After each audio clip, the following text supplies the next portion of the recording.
So, hey everyone, welcome back. And I'm so happy to see so many friendly faces. And thanks for joining us today, everyone. Please let us know in the chat where you're joining us from. And since November is National Gratitude Month and Thanksgiving's next week, just type in the chat what you're all grateful for. Because I can tell you right now that I'm super grateful to have you all here with us today. And I couldn't get it to work on Facebook Live to stream, and I'm just like, you know what? I don't care. I don't need it to work anyway. But hello, Marietta from Staten Island. Thank you so much for joining. I know my brother and my family are here, so welcome. You too. Chicago. Hey, Ray. Food and board games, I think that's it. Awesome. Grateful for food and board games always. Great. And also, of course, just please feel free to throw in your comments and questions into the chat while you're cooking along or just sitting back and watching. Since, I might not see your questions right away, go ahead and raise your hand or unmute yourself if you feel like doing so. And let me introduce myself, of course. I always forget that part. I'm Sylvia Ng, and I created Chefs for Chefs just very recently. And I tell people it's been like my passion project on the side of my day-to-day 9 to 5, which it's still my work day. But CHEFS, as some of you or all of you might know, stands for Charities Helping Everyone for Seva. So, and Seva means selfless service. So I'm pairing up with my awesome and talented chef friends to offer virtual cooking classes to all of you so that, we can raise money and raise awareness for a charity or organization that they're passionate about. And so the last event we were cooking with Chef Jim Cowan. He was awesome and he was making paneer makhani. It was a super warming one-pot dish served with, jasmine rice and naan bread. And he had his daughter, who I think is the real star of the show, helping out as the sous chef. And for those of you who did join us live or watch the replay, I mean, you can tell it looked amazing, right? So he was cooking for his mother-in-law, Delicia, I think Marietta, that was your mom, I believe, and who sadly passed away a few years ago and was treated at Memorial Sloane Kettering Cancer Center. So today I am cooking to help raise awareness and about all of the things that the compassionate and hardworking frontline workers who are there taking care of patients day in, day out, and just doing some really amazing work in the medical field. So thank you to Jim. I know for bringing Memorial Sloan Kettering to light for us today. And yeah, I hope to continue doing these fun cooking classes and cook-alongs together with some other amazing chefs coming up, who I will announce the next one at the very end. And yeah, we're just going to raise some money for these incredible organizations. So today I am making butternut squash soup and avocado toast. You might be wondering why I chose these recipes. There are a few reasons. For one, it's fall here and butternut squash is like everywhere. And I love making this soup. My partner, who most of you know is Archer, he just eats up probably 90% of the soup and leaves me 10% of it. But it's super warming and it uses a mix of a bunch of different spices, kind of like the recipe that Jim was making. So this one's pretty straightforward. It's going to use a bunch of ground spices, and I'm going to cut up this butternut squash. And of course, the avocado toast. Yeah, I've got the apron on for the avocado toast, if you can see. But I just love how versatile it is and how quick and easy it is too. So that's what I'm going to be making to pair with the soup. So let's get started. I know that butternut squash is one of those things that is kind of daunting to people because they don't know how to cut a butternut squash, or they've got knives that do a terrible job at cutting and they're just nervous about it. So I am just here to ease those fears and to just show you how to easily cut a butternut squash soup. So let me see if I can get this working here where I can show you my cutting board. And yeah, so hopefully you can see that. I am just going to cut off the top of this butternut squash so that I have a very flat surface to work on. Then I'm going to stand it up on the flat surface. And then I'm going to carefully run my knife down the center of the butternut squash. So it's that easy. That's probably the hardest part, to be honest. And then I'm just going to scrape out all of the seeds. Hey, Sylvia, just a quick question. You have a recommendation for the ripeness of the squash? You want it like, you want to make sure it's ripe or, squishy, not squishy, but a little more, matured. Anything of that along those lines?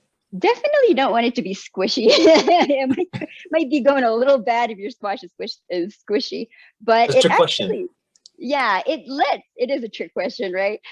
It's, they last for a very long time. So I bought this probably about 2 weeks ago and it is still good. So it's one of those vegetables that you can buy. And if you're not sure whether or not it's quote unquote ripe or not, just let it sit out for a few days or, a week. Like I said, this one lasted 2 weeks. So. I have one in my trunk that's been rolling around on some trips to the city, so I don't know how good it is.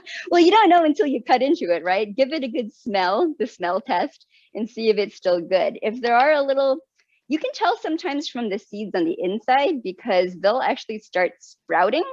It doesn't mean that it's bad, but it definitely means that it's going to go bad probably pretty soon. So honestly, you don't really know until you cut into it, unfortunately. Right. Sounds good. Thanks. Yeah, great question though. Thanks, Ray. And so now I'm just gonna give this a good peel. The butternut squash, if you're gonna roast it, you actually don't even really need to peel it. Just make sure you give it a good wash because the skin is so thin that you can even eat it with no problem.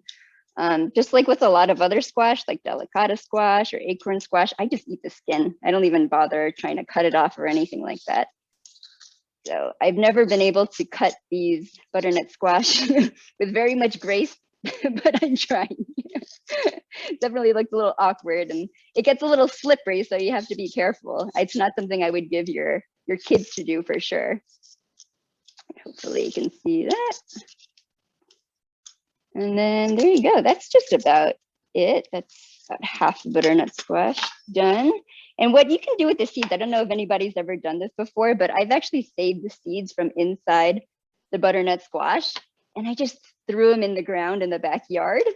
And they actually started sprouting. And then you end up with all of these like squash plants, but I had a bunch of other squash seeds sown in there too, so I wasn't really sure what was growing. But you ended up with all of these squash blossoms that you can eat, by the way. So definitely, if you're not gonna roast the butternut squash seeds in the oven or anything, just try to throw them in the ground or give your kids a project. Just, give them a pot of soil, plant the seed and see if anything sprouts up. Unfortunately, I didn't have any butternut squash grow, but they did turn into squash. So if anybody has any tips on why that happened, let me know because I would love to be growing these in my backyard. I think my mom who's out there, she plants a bunch of stuff in the garden. She just throws the seeds in the ground and they magically just pop up everywhere. And I'm just like, that is impressive. All right, so I'm just gonna cut off the ends, throw that in my compost. And then now I'm just gonna cut this. How am I gonna cut this? There's no right or wrong way to cut it once it gets to this part, just because it's just gonna all get thrown into a soup. So it's all gonna be blended and it doesn't really matter how pretty it looks when you cut it, which is the beautiful thing about soups, right? Just gonna cut this into strips. Is it too loud when I'm cutting it? Hopefully I'm not hurting your ears when I'm doing that. You're good. Cool. No, you're good. I did a practice run the other day and I was like, I think I'm hurting my own ears. So I don't know if anybody else is having that same issue, but just gonna cut this up. It's ASMR or ASMR. These in here. Cut these up into cubes really quick. So for this, you definitely want a really sharp knife. The last thing you want is to have a dull knife for this. Here we go. I'm gonna cut this up into little cubes. Make sure you don't do that. All right. Does anybody else here like to cook with butternut squash? Or do you buy like the frozen already prepared ones, there's nothing wrong with it, of course. I do it all the time. But at Costco, they usually sell these 5-pound bags of frozen butternut squash, which makes it easy because it's already prepped, already peeled, and I just throw it into whatever dish I want. But what I'm gonna do today, I'm gonna cheat a little bit. I already prepared a butternut squash. earlier for practice, just to make sure I knew how everything was gonna go. So I'm actually gonna roast these in the oven. And I already have a butternut squash cut up into my pot. So it's like the TV trick where you turn 1 second, you're doing one thing or putting something in the oven, and next thing you know, there's one that's already made. So if you have a big family to cook for, this is butternut squash will feed a lot of people, trust me. All right, and I'm just gonna make sure I put this up. And then it's all good. Now I'm just gonna toss it with a little bit of oil, salt and pepper. So I'm gonna roast these up in the oven while I make soup with the rest of the butternut squash.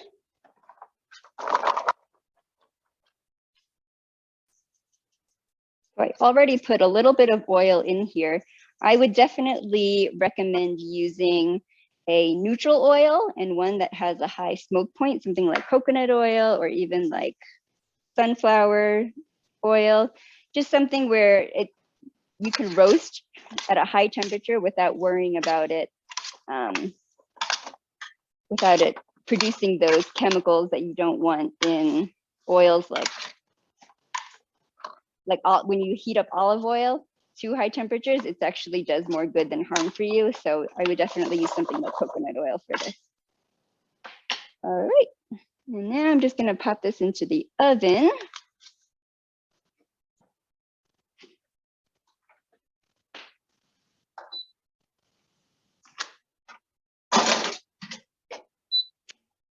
Let that go for about 45 minutes at 425 degrees Fahrenheit.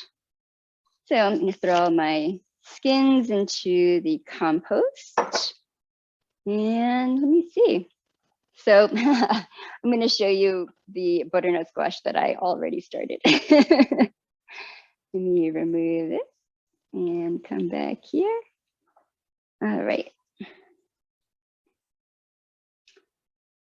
Hopefully you can see my setup over here. I've got like four screens going on, so it's a little bit hectic.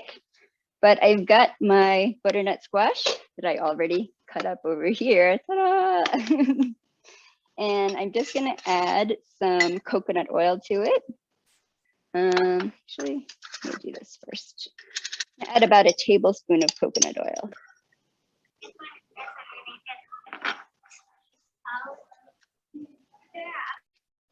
I'm going to turn this on about medium-high heat. That sounds good. Give this a toss. And then I'm going to start measuring out all my spices. And so last time I kind of mentioned that I'm very intimidated by Indian food, which is what Jim was cooking last time, just because there's always so many spices and I'm always worried about making the flavors too muddled or too complicated, or especially if you're cooking for kids.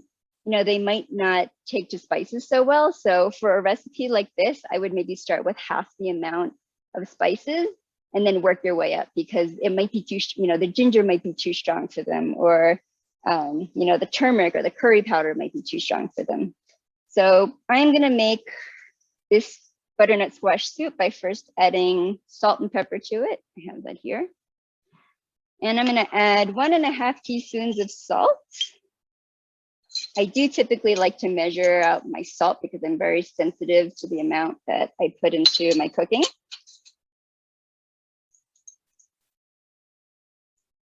Then I'm gonna put in about a 1/2 teaspoon of pepper, ground pepper. The freshly cracked pepper is always great. I like to do it ahead of time all at once so that I don't have to worry about doing it on the spot. Then I'm going to add, let's see, I have all of these beautiful spices here. You can use either a ground cinnamon, or if you have pumpkin spice, because it's just that time of the year, you can totally add in about a teaspoon of pumpkin spice. Sometimes I kind of just eyeball these, but I think for, live cooking, you definitely want to measure these out. And next I'm gonna add a teaspoon of ginger. And you can use fresh ginger here too. You could definitely do that. But I would probably do about maybe 2 teaspoons of freshly grated ginger, depending on how much you like ginger or not. And then I'm gonna add a half a teaspoon of garlic powder.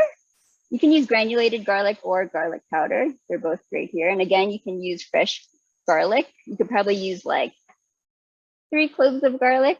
I do kind of like the ground spices for this just because they're all standardized, you know, different sizes of garlic. They can come like this big, cloves can be like huge, or they can be really tiny. So that's why I do like using the ground spices for this. I'm gonna add a half a teaspoon of turmeric. And like we mentioned with Chef Jim's recipe, turmeric is like this new superfood. Everywhere you go, it's like, it's super anti-inflammatory.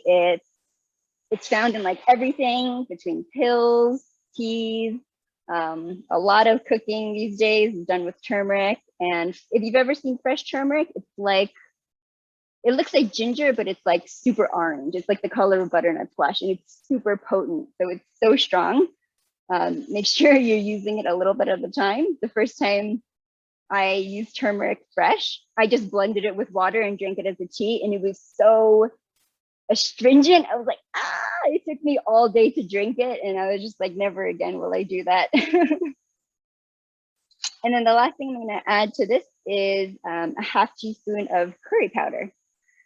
And I will say that I am kind of proud of myself. I'm taking a culinary nutrition expert program, and we actually had to make our own curry powder for homework.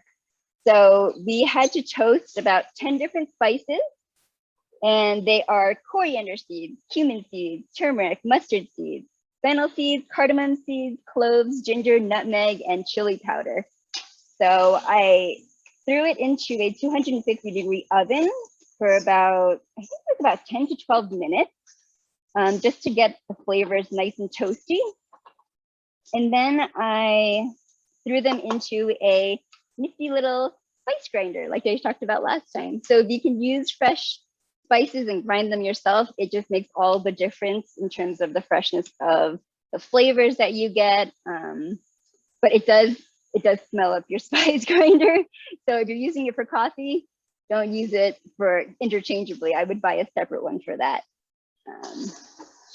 And I do love spice grinders because you don't just have to use it for spices. I actually made my own tahini the other day. So I took some toasted sesame seeds, threw them into the spice grinder, and then I just blended it with like a neutral oil, and I made my own tahini. So it's very handy, and it's very, you know, it's compact too. It's like this little thing, and it does an amazing job. So next I'm gonna add in coconut milk. Usually when I open up a can of coconut milk, I never use up the whole thing. So I just save the rest in a glass jar. And I love the mason jars just because they give you the measurements on the side. Like I can tell this is just a little bit more than a cup of coconut milk, which is what we want. So I'm just gonna throw that into here as well. I'm gonna scrape out as much as I can.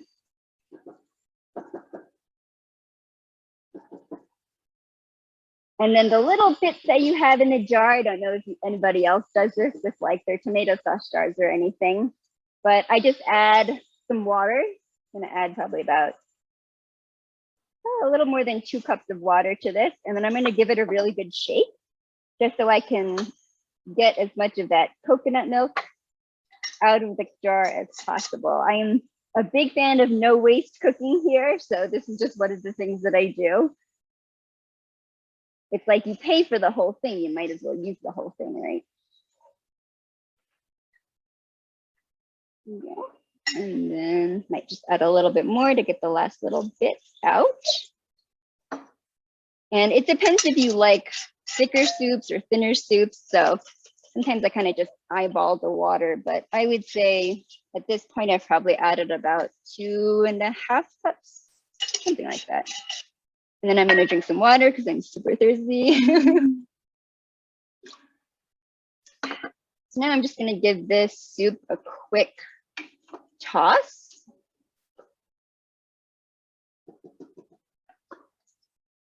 And you can smell all of the spices. Well, I can smell all of the spices. If you're cooking at home, you probably can too, but this is gonna blend down to a really great warming soup. Okay, I'm just gonna put a lid on it, bring it up to a boil, and then I'm gonna throw it in the blender, and it's that easy. I mean, you have a butternut squash soup. This will last us probably like 3 meals worth. If you have a big family, it won't last as long, but this lasts for a long time. All right, so next I am going to work on the avocado toast while the squash is cooking. You know, just because the soup takes longer, I always start with the thing that takes the longest to cook, of course. So I am going to boil some water because we're gonna make some hard-boiled eggs. There's some eggs here. And I usually rinse them first just because you know where eggs come from and you never know, you know, how clean they are or what. So I just feel, you know, a little mentally better about knowing that I've rinsed the eggs and they're good to go. And since we're gonna hard boil them, I'm actually gonna do twice the amount of eggs that I call for in the recipe just because I like to batch cook. So I like to cook a whole bunch of things ahead of time so that, you know, I can use the other eggs for an egg salad the next day, or I can throw it onto my avocado toast the next day if I decide to eat that again. So, you know, even though the recipe calls for 2 eggs or 1 egg per person, I'm actually just going to double the amount of eggs so that I have it for later on in the week. So I am going to start making my avocado toast. So I have hopefully some good avocados here. It's always kind of a gamble with avocados because you don't know if it's good until you cut it open, you know, in terms of seeing how ripe it is, like what Ray was asking earlier. You know, these are a little bit easier to tell. You just give it a quick squeeze, and if it's a little bit soft, it's usually ready to go. Like these two are, this one might even be a little bit overripe. This one's pretty good. And then I always have a backup one when I'm doing cooking lessons, just in case neither of those turn out so good. So let me grab a bowl so I can make my smashed avocado. And I always just rinse them first, you know, you never know if somebody dropped it on the floor, it was rolling around in the grocery store. So just make sure you always rinse all of your produce first beforehand. So let me start with this one. This one feels pretty good. Let me rinse my knife too. I got butternut squash all over it.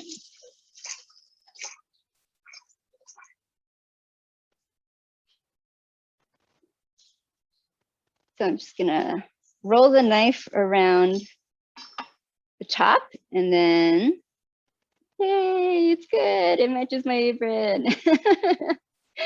And so I know a lot of people who are cutting avocados, they hold it in their hand and then they use the knife to cut it. But I always feel like it's a little bit more dangerous that way, just because some of the avocados have really thin skins. So I've totally cut through the skin of an avocado, especially if you have really sharp knives. So what I do is I put it on the cutting board like this. Oh, maybe you can't see that, like that.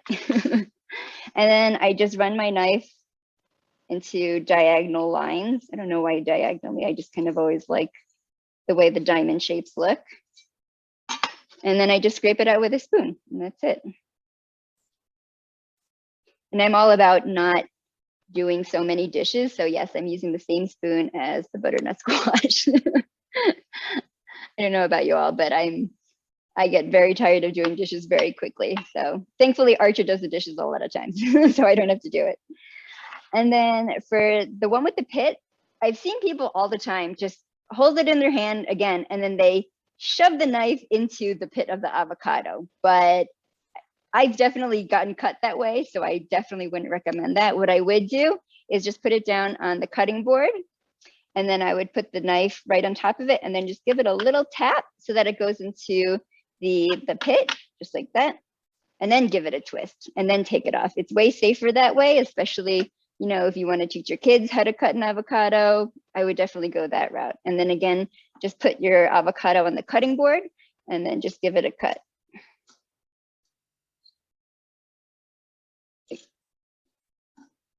So you can cut it into squares. If you wanted to do like the fancy sliced avocados, you can just cut it, cut vertical lines into it, but I'm just gonna mash this all up anyway. Again, it's like this soup, it doesn't really matter exactly the shape of it. I just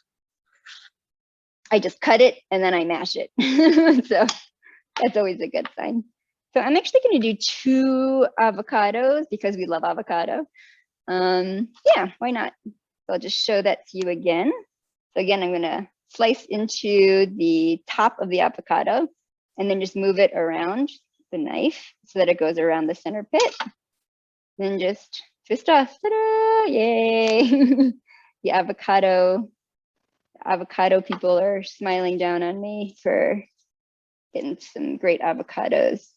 And these are organic avocados that I bought from the store. They are a little bit more expensive. They're about like $1 each. But there's this one store that I go to that I would say 99% of the time, they're always good. Like you just need to give it a few days for them to ripen, but 98% of the time they are perfect. They don't have those brown spots. They don't have those stringy brown, I don't even know what those like, stringy brown veins in them. So I've been very lucky with avocados.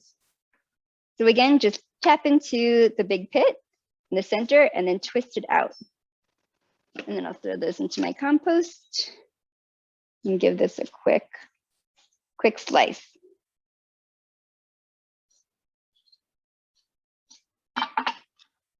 And then scrape out with a spoon. All right, and I'm boiling some water for my eggs. They haven't quite come up to a boil yet, I don't think, but it's getting there. There you go. So now I have my avocado here, and I'm going to add in some diced red onion. So what I like to do a lot of times is just prepare a whole bunch of onions ahead of time, maybe like 1 or 2 at a time. Just take off the peels so that they're ready to go. You know, when it's time for me to cook, all I have to do is take these out and give them a slice. It's really quick that way. So I have this little nubbin of an onion left. So I have the root still intact. I don't know if you can see that, but I'm going to cut along the lines of the onion first, but not cut all the way. And then I'm just going to cut the other way horizontally so that I have a really nice dice.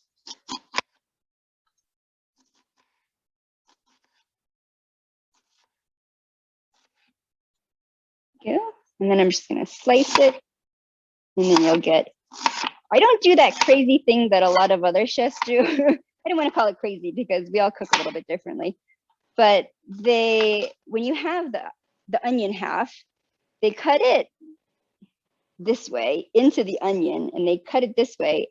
And then they cut along the lines and then they cut. I'm just like, that's too many cuts for me. I don't have time to do that. And it's also very likely that I'm going to cut myself if you do that, or if you don't have a sharp enough knife. So what I do is just cut one way vertically along the lines, and then I just cut the other way horizontally.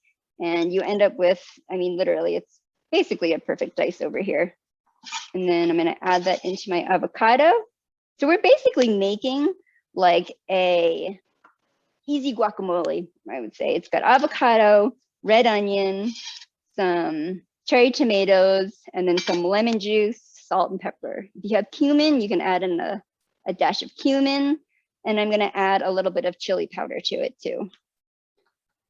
So I have these cute little cherry tomatoes. I love these, they're great. I know they're not super in season right now, but they are available all year round.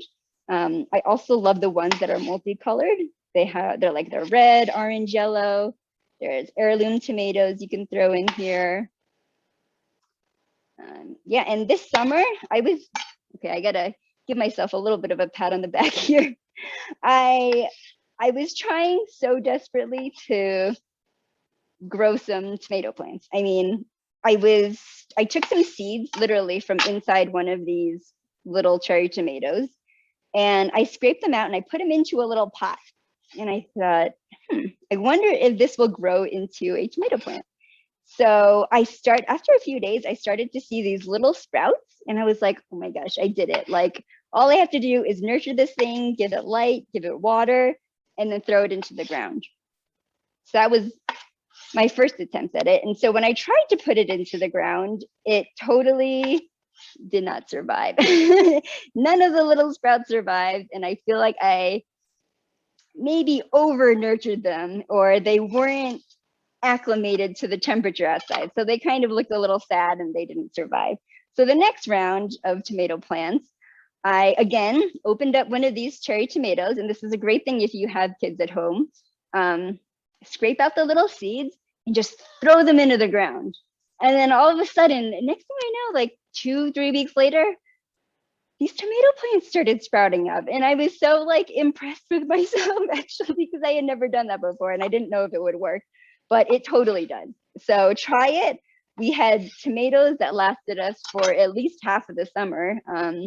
There's probably more tomatoes than we knew what to do with, and just, you know, eating them as a snack or throwing it into tomato sauce or whatever it was. So try it. I highly recommend it. And it's fun to watch these little plants grow from a little seed that you took from your lunch and then threw it into the ground. And hey, it magically grew like all of these tomato plants.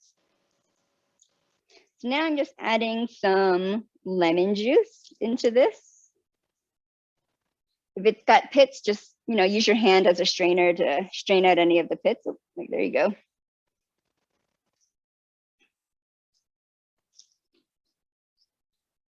And then if you have kids at home, this is a super fun thing for them to do. Just take the back of a fork and just smash it all together. It's a lot of fun.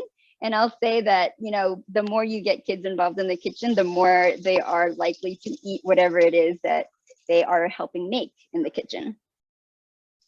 So now I'm just going to add some salt and pepper. Oop, we've got some boiling here. Just going to eyeball this. You know, do it according to your taste. We don't tend to add a lot of salt in our food, but use your judgment here. And then I'm going to add a pinch of red chili flakes just because we like a little bit of kick into it. And I'll probably add a little bit of cilantro to this too. I don't know. I have to check whether or not I have some in the fridge. I'm pretty sure I do though. Before I mash that, I can see that I have my water boiling here. So I am going to put these 4 eggs very carefully into the pot. The very first time I did this, I just threw the egg in and it cracked, and then all of the whites kind of exploded all over into the pot. So just do it very carefully. And I'm just using a little strainer to drop them gently into the boiling water.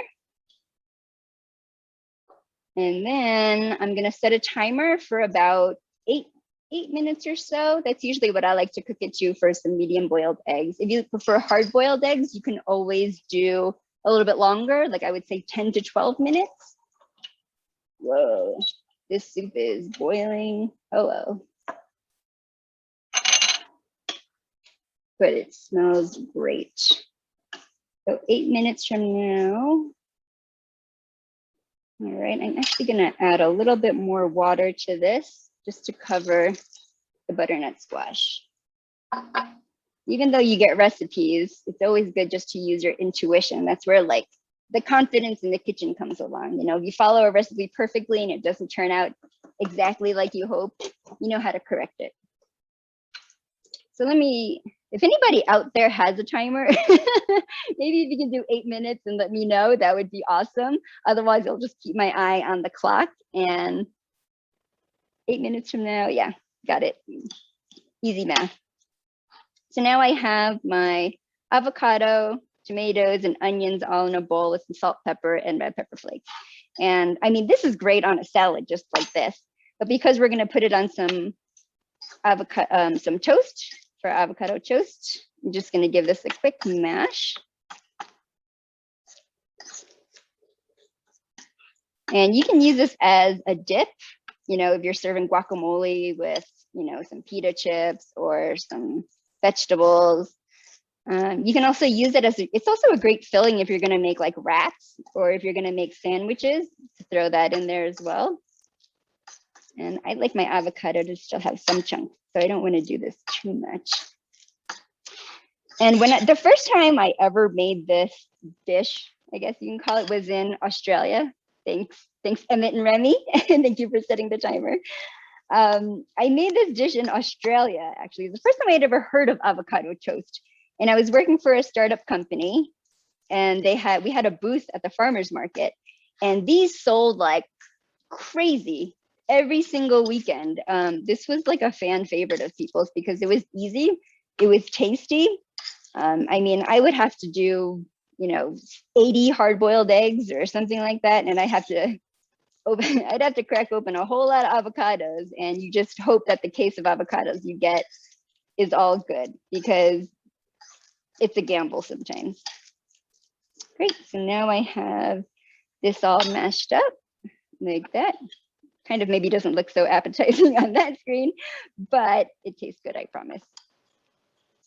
Next, I'm going to check on my roasted butternut squash, because those are actually great for salads as well, or a side dish, or whatever you like. I have so much butternut squash, I don't even know what to do with it, really. So I have, let's see, I have my butternut squash coming out of the oven. I'll just bring it over here so you can see how beautiful it looks. And I'm just going to give it a quick toss. There you go. And I'm going to put it back in the oven for about another 25 minutes, 30 minutes. I mean, roasting vegetables is one of the best things, because you just put it in the oven and you just leave it. You don't even have to do anything. Just every now and again, give it a toss, and it's all done. Put that there. And so now, oh, let me grab my toast, because I'm going to need that for an avocado toast. So we don't typically eat a whole lot of bread. So what we do is we actually freeze a whole loaf of bread, and then we just take out a few slices and let them defrost. That way, the bread doesn't go bad by the time we get to the end of it. And so I have two different types of bread here. I have a sourdough bread, which Archer likes to eat. And then I have a sprouted whole grain gluten-free bread. And so I don't have, I don't really have a preference so much. I just like the ones with all of the nuts and seeds in it, but Archer does not. So I'm just going to throw these into the toaster and get them ready to go for when I'm ready to plunge the toast. So next, I'm going to slice some cucumbers for our avocado toast. And I'm going to get some salad greens going. Let's see, maybe I'll probably just need that much. I'm going to slice this in half. And then just slice these into little half moons. And do it relatively thin too, because it's going to be one of the layers in our avocado toast. And I feel like avocado toast I love because I can eat it for breakfast, lunch, dinner, brunch, I mean, any meal of the day, really. I love it that much. And let me get a plate for us to put this on.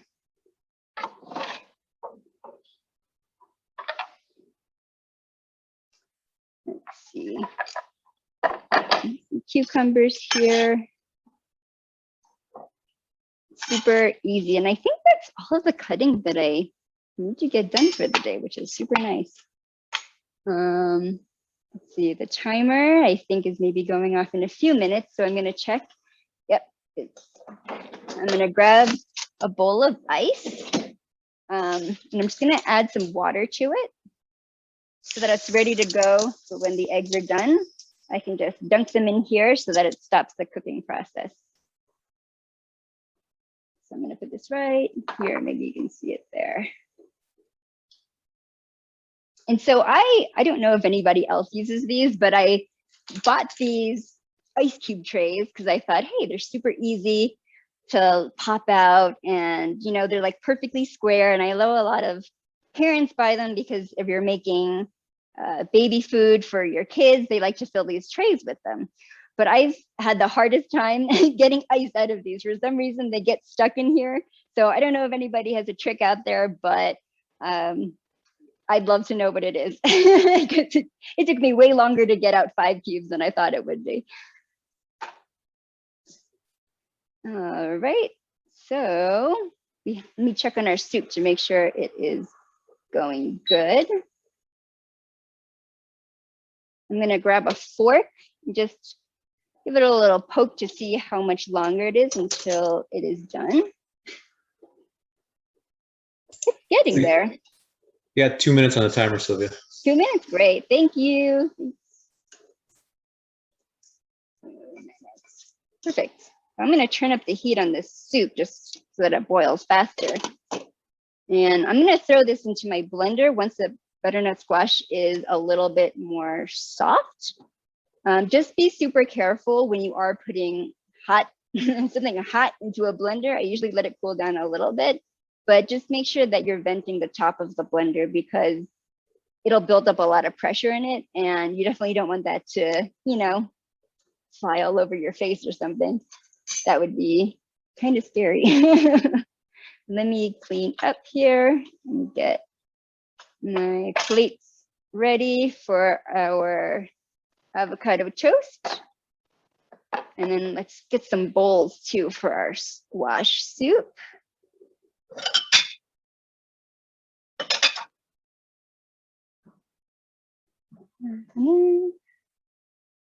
So yeah, I'll throw it over here.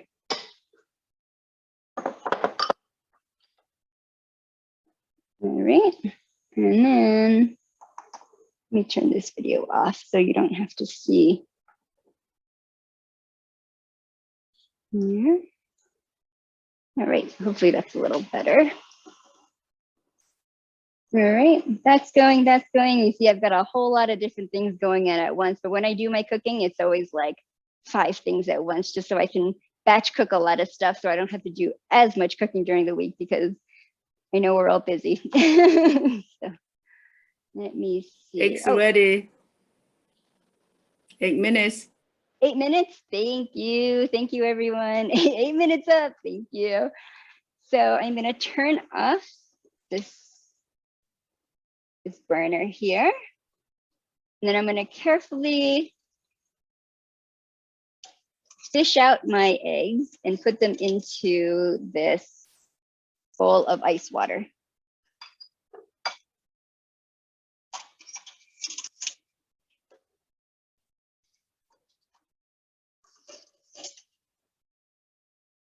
Imagine doing like 80 of these eggs. It would usually take me a long time to do them. I'd have to do them in batches of 20 and then peel them as I'm cooking more. And I'm like, there's too many eggs. So great, I'm just gonna let this sit in the ice water bath and then crack them open. And then we got our hard-boiled eggs. So it's that easy. Another one of those things you just throw together, set a timer, and then hopefully it's done by the time you turn back to it. Okay, so let me put in my toast. Make sure it's getting nice and toasty. And then that's really it. I mean, I don't even know what else to say. So this might be a good point to see if anybody has any questions before we finish up our dishes.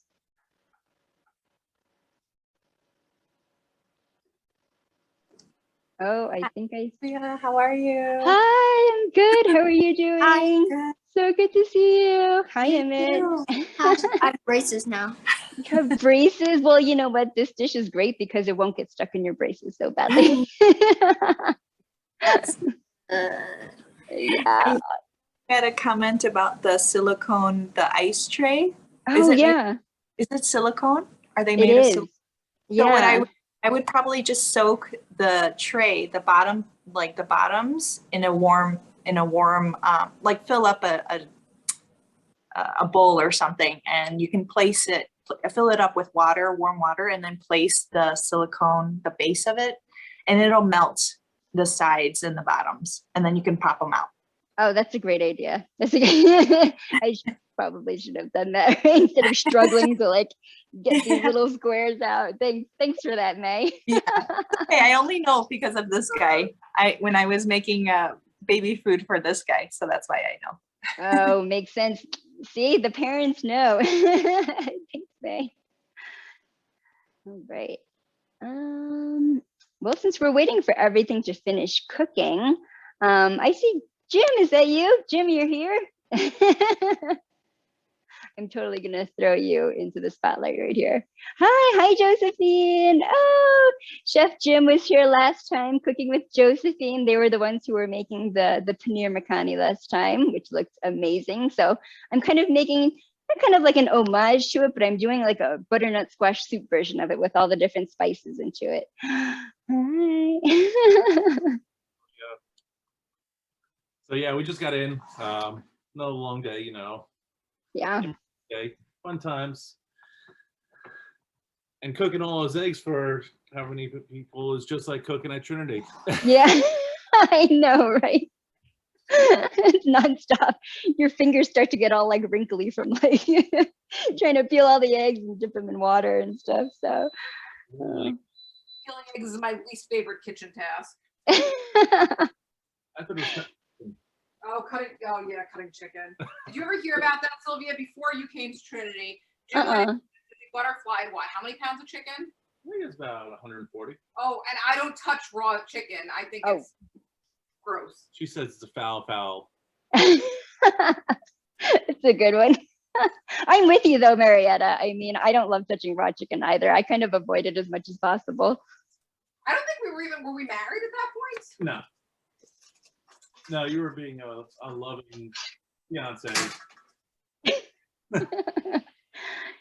You know, one of the first times I had to cook in a kitchen, I made the mistake maybe of telling my chef that I hated to touch raw chicken. So the next day he got in 4 cases of chicken that I had to prep. And I was like, really, that's really hilarious. He's like, it's all for you. I was like, thanks. To this day, I still don't love it though. Well, the more and more you do it, the better you get at it. Yeah, it's not a matter of getting better at it. I just don't love it. It's like the texture and the ickiness. Yeah, it's raw chicken. Like it's, yeah, I hear you. Don't worry about it. I get you. All squishy and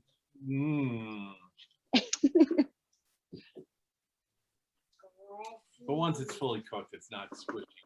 No. Don't eat squishy chicken. No. Pro Yeah, tip. that is a very good pro tip. You like frozen bananas? I love frozen bananas. Do you? Mm-hmm. Oh yeah. I love putting it in my smoothies. How about you?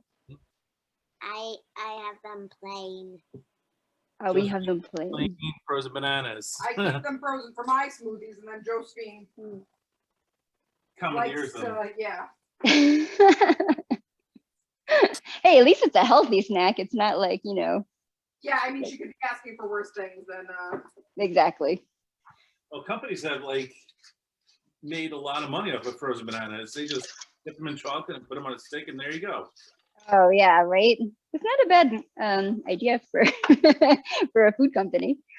There is one at least. I know it's I think called like Go Bananas. I want a frozen banana.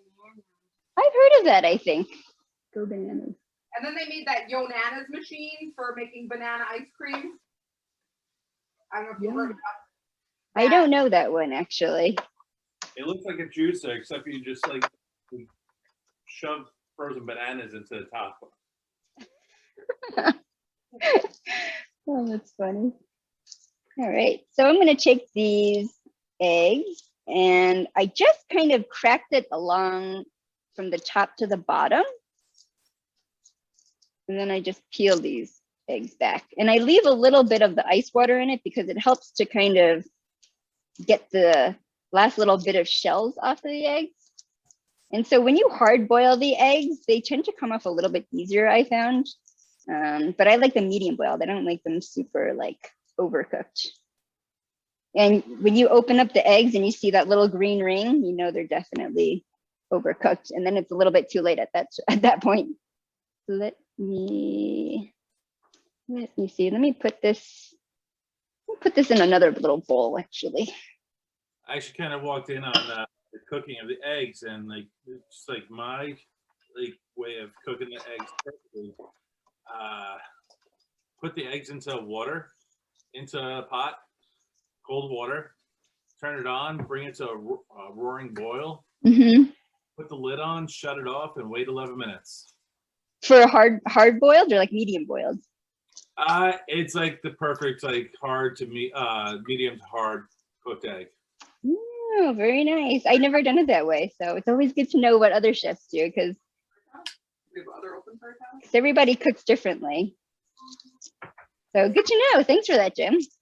I got taser. You got a taser. Don't Oh use my it God. on- don't use that on your dad, okay? Oddly enough, Sylvia, that's how my mom made hard-boiled eggs too. Oh, okay. Cold water. And there's no wrong way as long as the end product comes out right. It's just so Exactly. to see how different folks make different things. Exactly. I have an ice cube. I guess so. You need to go take a shower, Fury. Did you guys eat dinner yet? Ah! Huh? I just dumped a lot of curry powder. No. Oh Did we Do see not what have yet, to do- Sylvia? no. What's that? What did you say? Did we see something yet? Did you eat dinner yet? No. Oh, okay. We're gonna eat our very curry soup for dinner. Great. Have an ice cube before That's that. what I get for measuring over my cooking pot. Oh, yeah, that's another good tip not to do that, right?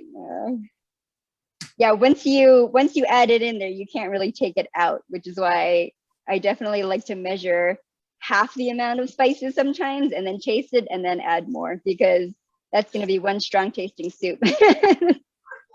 I always tell people you can always add more, but you can never take it away. Exactly. Same here. Alexa, how much time is it? It went off. We have to put them in the ice bath. Sorry, I was busy. I'm not like you. I can't do that. All right, so our eggs are fully peeled. And those are also great in your compost too, if you are composting.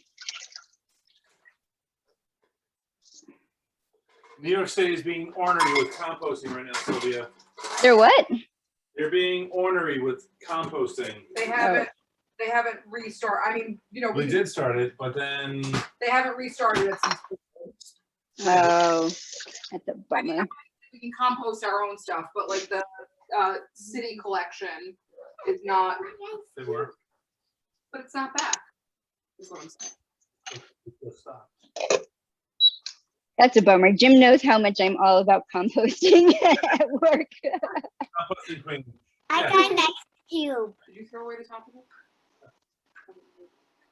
Okay, great. Our butternut squash soup is basically soft now. Great, it is ready to go. You can tell with the soup, I mean, the hardest part was just cutting the butternut squash. But once you just measured everything in the pot, you just let it go. And then that's it. And then you blend it. That's it. And since I made such a large batch, I probably have to blend it in batches. Let me see here. I also have two blenders, blender tops. Oops. Oh no, it's gonna get washed. I have two blenders here, which is super handy, just for these instances, or if like one's just for smoothies or one's just for soups. I always think it's handy to have more than one top for your blender.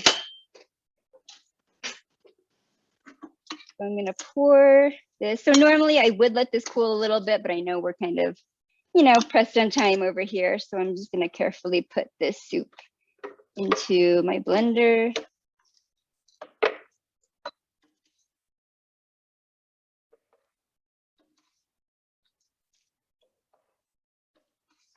I'm only gonna fill it about maybe a halfway up, maybe a little bit more than halfway, just because it is hot, and when it blends, you definitely want to give it a little extra room in the blender top so it doesn't go.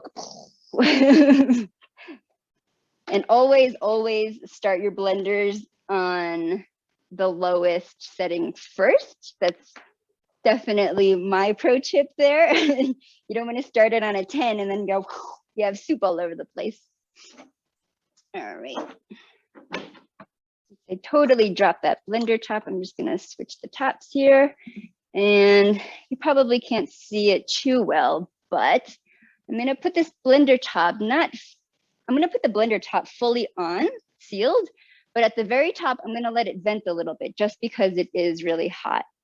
So hopefully, if Zoom works, it'll make this blending quiet and not kill your ears. I'm just gonna slowly turn up the speed on it.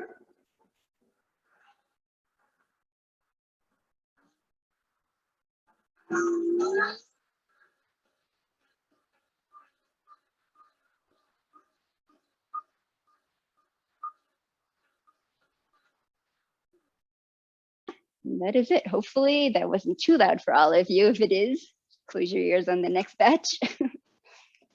And I'm gonna put this into a separate pot for right now until I can combine it all into one.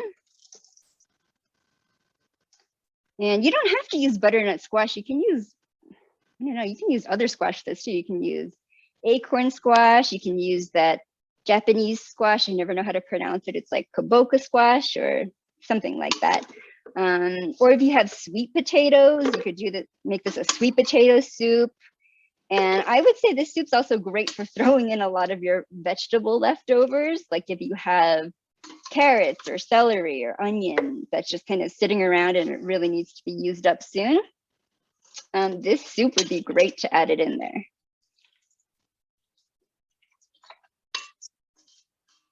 There we go. And I'm just gonna blend this one more time. And like I said, this soup makes a lot because the butternut squash that I had was gigundo. There we go. And I'm gonna again throw this again. If it's too loud, just kind of close your ears a little bit while I blend this last bit up.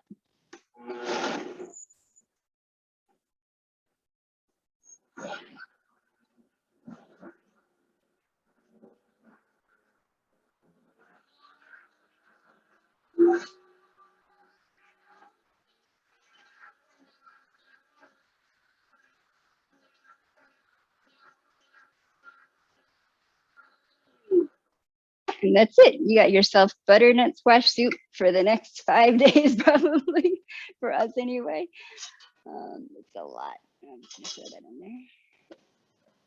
there. And I'm just gonna combine the two blended bits together, and we got our soup for tonight. Now this one, I mean, it's a little bit on the thick side, which I know Archer likes, but I like mine's a little bit more thinned out. So you can always add in a little bit more of the coconut milk or a little bit of water, or if you've got some like homemade vegetable stock or store-bought stock, you can throw that in there as well.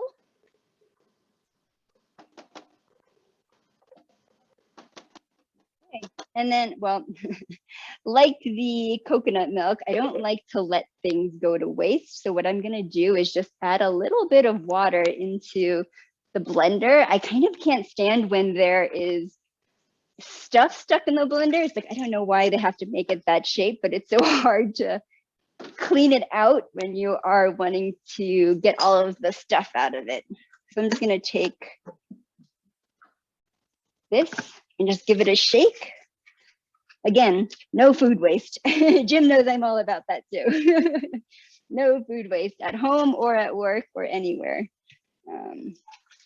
There's a lot of hungry people out there, and I know food waste is a huge issue, especially when we have people who don't know when their next meal is coming. So there you go. You got a clean blender, and I got every last bit of butternut squash soup that I could get out of there. And so if you are looking to make a dish for Thanksgiving that is next week, I would say this dish would feed, 10 people maybe. I mean, as a side dish anyway, this would be super great to make. There you go. And then just mix it all together, and we got our butternut squash soup. So let's finish off our avocado toast, and then it's about about time for us to eat soon, I think.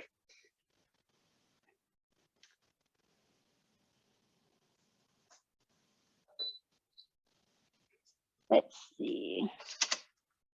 I just have my toast. I've got my smashed avocado here, and I've got my cucumbers. Oh, I need my salad greens to go with it. And this is totally optional, but we like to eat this particular brand of vegan cheese. They make, let's see, we have cheddar, we have, ooh, we got a smoked provolone in the back here somewhere, if I can find it. But it's Violife, if anybody's ever heard of it. Dropping all sorts of stuff here, but there you go. It is called Violife, and it's a smoked provolone, which goes great with this avocado toast. So I'm gonna, oh good. Steve says it's great, I know, right? They're a little bit expensive, so I stock up when they're on sale. It's just like, oh, it's on sale, and then I buy like 8 of these in all different flavors. They have feta, they have Parmesan, they have, I don't know, they have almost any cheese you can think of. Let me grab my toast. Ta-da! Perfect timing. Check on my butternut squash in the oven while I'm here. It is still kind of hot. And then I just, let's see, what's the best order to do this? I usually put on the cheese first so that it sits against the warm toast. And then I put on the avocado mash. Avocado mash. Oh, and my tip for keeping this avocado mash from turning brown, you know, a lot of people say to put the lemon juice on it so that it doesn't turn, but sometimes it still turns. So what I do is I have these compostable bags that I cut into these little squares, and then I put it directly onto the avocado so it doesn't turn brown, because when it turns brown, it's usually exposed to the air and it gets all oxidized. But what I do is like to just take one of these, instead of using plastic wrap, I use a compostable bag, and then I just press down against it so it doesn't turn brown. Another thing that I have done is when I've made a huge batch of it, is to fill the top of it with a little bit of cold water, and that also prevents it from turning brown on top. So Archer's gonna eat later, so I'm gonna put that to the side for him. And then, so after I have my smashed avocado on top, I'm just gonna layer on the salad greens. And I just use regular old salad greens. If you have like spinach, or if you have, if you like kale, or if you like anything like that, I totally go for it. Whatever you have at home that needs to be eaten up, use it up. And then I'm gonna take these little cucumber slices, and I like to just layer them on top. You can make them fancy, you can make them, you can throw it on there, it doesn't really matter. But I like to press down on top of the greens so that they're not falling all over the place when you're biting into it. There you go. And then I'm gonna take my egg. This is getting to be like a super sandwich. So I don't know if you have a big enough mouth to eat it, but it'll be for Archer. Ta-da. I'm gonna take my egg, and it kind of depends. If you want to slice it, you can slice it. If you want to just mash it into like an egg salad type of consistency, you can do that too. So I think I might actually do that. I'm gonna mash it here in the bowl. And again, save on doing dishes, just use the same fork I used for the avocado. There we go. Just gonna mash these eggs up. And then I'm gonna add a little bit of salt and pepper onto my eggs. So, and a little pepper. There you go. And then I'm gonna add this on top of my salad. This is like probably way bigger than what my mouth could handle in one bite. But if you don't want to make this into an avocado toast, you could totally just make it into a big salad. I mean, it's super simple. You use all the same stuff. You have all of these ingredients already prepped. Like I have the hard-boiled eggs for my salad tomorrow. I've got extra avocado mash if I want to add that into my salad. And then there you go. You've got your avocado toast here. And then let me just go grab some soup.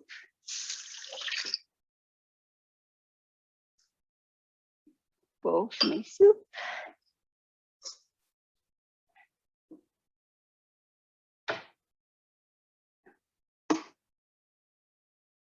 That is like a perfect consistency there. So ta-da, that's it. Dinner is served. You remember last time you were here, Jim, we were trying to get a good angle on the food. I don't know if I can do that, but I'll try here. Let me use my phone here. I know, right? Especially the quality of the phone, the angle. I mean, hard to see. So let me. And I'm actually didn't say anything about if you use the same spoon, you're saving on wasting water. Totally. To be extra conservative. I mean, Jim, I feel like I've washed enough dishes for my lifetime that I don't need to be washing any extra dishes. When doing these classes, it's like, all right, I'm going to use everything in the kitchen. Yeah, exactly. So maybe I can do like this. Maybe, yeah, there you go. So that is our completed dish. We got butternut squash soup. It's vegan. I use the coconut milk like we talked about last time. I've got my avocado smashed toast here. And yeah, that is going to be my dinner for tonight. So hopefully you all had fun today. And I just kind of want to announce our winner because we've been kind of playing around with this for a little bit, but we decided to give whoever was the biggest donor the prize, which is a one-on-one with Chef Jim for 30 minutes. It's a virtual session, and it goes to Sheila. She joined us last time, and unfortunately she couldn't be here today. She's actually, her daughter is in a play, and it is their last rehearsal. So I think they're doing Sound of Music, she said. So she wasn't able to join us today, but Sheila, I will connect you with Jim, and then the two of you can do a cooking session together or whatever it is you decide to do. You know, Chef Jim's got so much knowledge that, you know, you can ask him anything, and I'm sure he will be happy to help you out. Or if you want to stick your kids in front of the computer and cook with Chef Jim, you can also do that too. So yay! Congratulations to Sheila. And I just want to say a big thank you for joining us today. I know it took a little bit longer than I thought, a little over an hour to get everything done, but it's dinner and I've got all this stuff made for the next like 3 days to eat. So thank you everyone who came and joined us today. I know I mentioned at the very beginning, it's a season of giving and gratitude. So if you haven't already donated, you can click on the link in the chat that I'll put in there soon. And the donations I'll make sure the donations get to Memorial Sloane Kettering. So let me copy this and paste it into the chat for everybody. Everyone in the meeting. And yeah, if you'd like to stay connected and updated on what we're doing, there's always our Facebook group. Unfortunately, I couldn't get that to stream live today. I'm just not very techy, as most of you know. So maybe one day it'll happen, maybe it won't. I'm just happy to, you know, see everybody here today. And it was so good to see so many smiley faces, and hopefully I get to see you again. If you want to drop your email in the chat, or if you want to share anything else in the chat, you know, feel free to do so. And thank you all for joining. Yay. Thanks, Sylvia. I'm excited to try the soup. This is different than I've made butternut squash soup, and it's delicious. Oh, awesome. That's amazing to hear. Thanks, Marietta. We're looking forward to eating it. We'll put pictures in the group too of what our avocado toast comes looking like. Awesome. That sounds good. I know me and Jim have done a lot of avocado toast breakfast events. So it's also great for catering, you know, large parties of people. Just put everything out and have people build it themselves, you know, so. Great idea for parties also. Yeah, exactly. Yeah. If you have, a big brunch that you're hosting for like, 10 people, 20 people, just put all the components in all different bowls, and then everybody can just make their own. You don't even have to do the work of building it. You just have everybody else do that part. So thank you again, everyone. I'm so happy to see all your smiley faces, and yeah, hopefully I will see you soon. I have one quick announcement. For next time, though, we have a special guest chef, Nancy Bottlemy. She is my coworker, and she has agreed to join us for December. We don't know what she's cooking yet, and we don't know which charity she's going to choose, but I'm sure it'll be a good one. So thank you so much, everyone. Bye. Bye.